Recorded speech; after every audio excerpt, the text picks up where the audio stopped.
Presented by DK Jan Music. Presented by MS Music.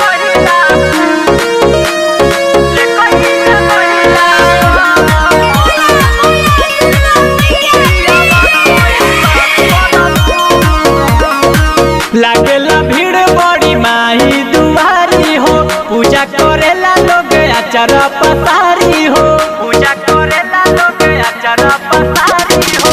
लागेला भीड़ बड़ी माही दुआरी हो, पूजा करेला लोग आचार पसारी हो। सजही से आइलू देरे तू लगैलू, एही जका रात करबू एक ही जगहिया दिया भाई बार बरबू, आज एक ही जगहिया दिया कोई बार बरबू। Mixed by Saroj Recording Studio, Neerganj.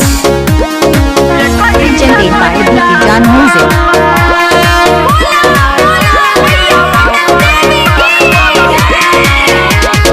बहुते देर से देखत बानी परतारू माई के पैया, देर हो जाई सखी जल्दी तू चला, दूर बाटे अपन गैया, दूर बाटे अपन गैया।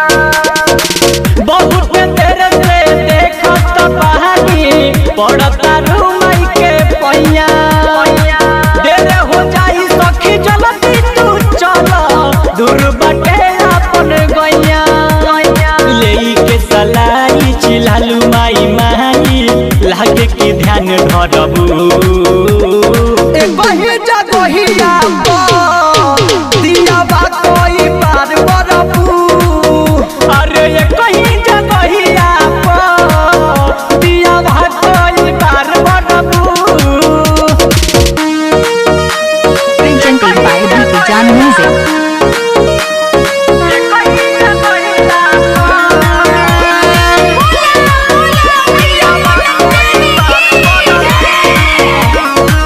राइटर माही मुकेश के सोहगे एसपी संदीप आई, लागत अब की लगन में सखी तू जइबू पूजाई, तू जइबू पूजाई। शर्मा मृत्युंजय के संगे ये सखी एसपी संदीप आई, लागत अब की लगन में सखी हो जाई पूजाई। मिठुल सोहनी संगही में रहनी, रामनाथ से घाट करबू एक ही जगहिया दिया बा कोई बार बरबू। अरे एक ही जगहिया दिया बा कोई बार बरबू। Presented by MS Music, Neerganj.